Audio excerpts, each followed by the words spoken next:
Jai Hind all the students of 12th Science Mathematics. Yesterday I have told about the type of relations. This term ये मैंने बताया था आपको. Now today I am taking equivalence class containing A. Equivalence class इस तरह लिखते हैं इसे containing A. For an arbitrary equivalence relation R is an arbitrary set X.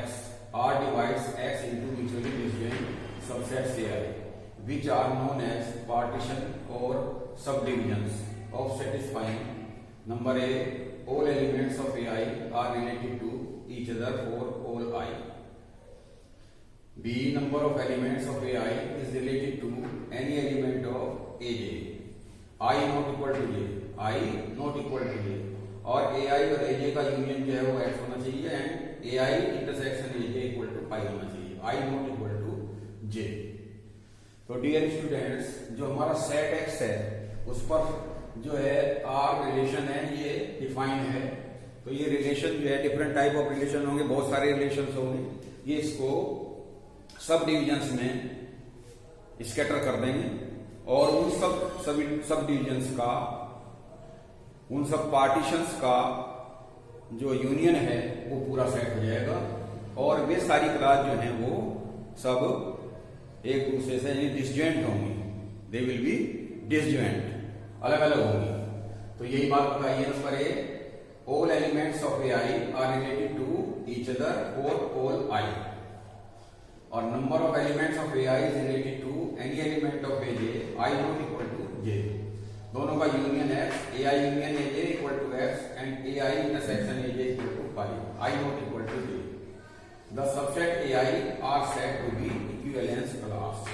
तो ये ए आई जो है ये इक्विवेलेंस क्लास कहलाएगी. फॉर एग्जाम्पल ले लीजिए आप, एक जनरल एग्जाम्पल है.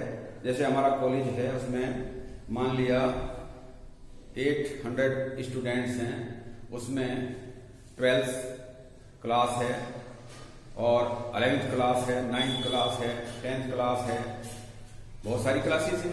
तो उन सब का यूनियन जो है वो पूरे के पूरे वे 800 जो स्टूडेंट्स हैं उनका जो सेट है वो हो गया. और सारी क्लासेस जो हैं वो आपस में डिसजॉइंट होगी क्योंकि 12th अलग है और 11th अलग है, 10th अलग है और 9th अलग है. क्लियर? तो इसी तरीके से ये क्लासेस हैं. सेट जो है एक सेट यहाँ पर जो सेट है ये, तो ये डिसजॉइंट क्लासेस में सब डिविजन्स यानी पार्टीशंस में अलग अलग हो जाता है. कब? जब उस पर कोई रिलेशन डिफाइन किया जाता है. तो डिफाइन बहुत सारे होते हैं रिलेशन जो हैं. तो उन सारी भी जो हमारी क्लासेस बनती हैं उन सब का यूनियन तो पूरा सेट हो जाता है और वे सारी डिसजॉइंट होती हैं. ये बात समझने की है आपकी. तो A I union A J equal to X and A I intersection A J equal to Y. I not equal to J. Clear? The subset A I are set to be equivalence class. For example लिया हमने, देखो इस example से clear हो जाएगा बिल्कुल equivalence class क्या है. Let R be the relation defined in the set A. P Q S T A E I O U. अब इसमें सेट ए में दो तरह के एलिमेंट्स हैं, एक तो कॉन्सोनेंट्स हैं और एक वोवेल्स हैं. तो R हमने कोई रिलेशन डिफाइन किया इस पे, A B such that both A and B are either consonant और वोवेल. या तो कॉन्सोनेंट हैं और या वोवेल हैं. तो first we shall prove that R is equivalence relation. सबसे हमें ये पहले प्रूव करेंगे कि रिलेशन जो है हमारा वो कैसा है, इक्विवेलेंस रिलेशन है. अब इक्विवेलेंस रिलेशन के लिए क्या प्रूव करेंगे हम? We have to prove that this is reflexive, symmetric और ट्रांजिटिव. ये तीन बातें हमें प्रूव करनी पड़ेगी डियर स्टूडेंट्स. तो पहला है let A belongs to A R A. Reflexive में एक ही एलिमेंट दिया जाता है. Imply that A either consonant or vowel. या तो consonant है या vowel है. तो A belongs to R. It means R is reflexive. Again, AB belongs to A. A related to B implies that A and B are a consonant or vowel. अब B को पहले लिखेंगे, A को बाद में लिखेंगे, इसका ऑर्डर चेंज कर लेंगे, क्लियर? तो B and A either consonant or vowels. So it means B related to A. So AB belongs to R implies that BA belongs to R. So R is symmetric. तो symmetric भी हो गया और reflexive भी हो गया. Now we prove transitive that ABC belongs to A. तो transitive prove करने के लिए तीन एलिमेंट्स लेते हैं हम A B C. A B C belongs to A R B and B R C. Imply that A and B either consonant or vowels. इसके लिए क्या हो गया, B and C either consonant or vowels. दोनों को मिला देंगे तो ए बी सी और are either consonant or vowels. तो it means A B belongs to R and B C belongs to R. Imply that A R C. AB belongs to R, BC belongs to R, imply that ARC, imply that AC belongs to R. जब AC से related है तो AC belongs to R in the form of ordered pair.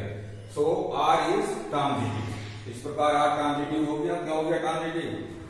क्योंकि AB belongs to R, BC belongs to R, imply that AC belongs to R. Thus R is equivalence relation.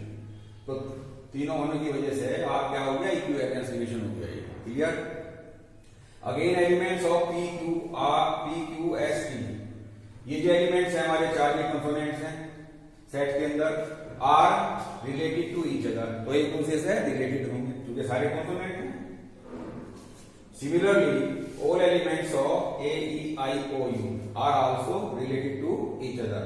C the elements of P Q R S are all components and A, E, I, O, U are all vowels.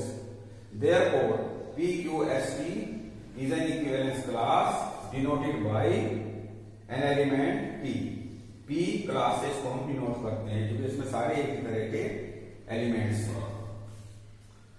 और similarly A, E, I, O, U is an equivalence class denoted by A. इसमें सारे vowels हैं, उसमें सारे consonants थे, इसमें सारे vowel हो गया. दोनों का यूनियन जो है वो पूरा सेट हो गया हमारा. क्लियर? और दोनों डिस्जॉइंट होंगे क्योंकि वो भी अलग हो गया और कॉन्सोनेंट अलग होते हैं, दोनों अलग होते हैं. तो दोनों का यूनियन जो है वो तो हो गया पूरा सेट हमारा और दोनों डिस्जॉइंट हो गए. क्लियर? तो ये होगी हमारी equivalence class. Clear? All the student clear? Thank you and have a nice day.